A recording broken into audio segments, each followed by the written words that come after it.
Le Point Bourse vous est présenté par Bourse Direct.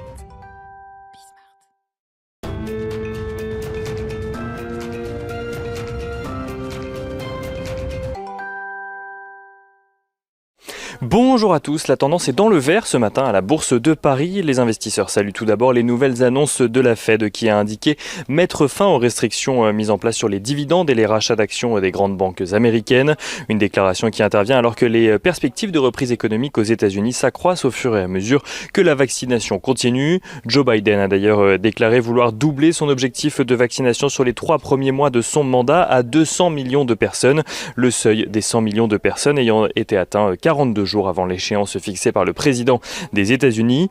En Europe, les perspectives sont différentes. Les différents pays européens font actuellement face à des craintes de troisième vague avec des mesures de restriction en France qui pourraient encore s'alourdir. Les investisseurs suivront d'ailleurs aujourd'hui encore les discussions au sein de la Commission européenne pour définir la stratégie à suivre depuis que Ursula von der Leyen a émis l'idée de bloquer les exportations de vaccins vers le Royaume-Uni si AstraZeneca ne respecte pas ses engagements de livraison envers l'Union européenne.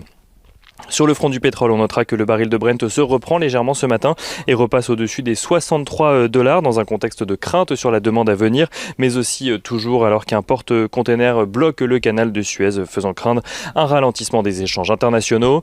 Du côté des valeurs à suivre aujourd'hui, on notera que Essilor-Luxottica annonce procéder au rachat du réseau de laboratoires Walman aux États-Unis, une opération dont le montant n'a pas été dévoilé. Capgemini annonce de son côté avoir racheté l'Australien RXP Service, fournissant des solutions numériques dans le domaine du cloud et des données notamment, là aussi pour un montant qui n'a pas été dévoilé. Et on notera en France, à Lyon plus précisément, que Esker annonce de son côté un résultat net du groupe en progression de 19% à 11,6 millions d'euros grâce à une amélioration de ses performances opérationnelles, mais aussi grâce à des baisses d'impôts sur la période. L'entreprise spécialisée dans l'édition de logiciels de dématérialisation de documents de gestion anticipe pour 2021 une croissance de 15% de son activité.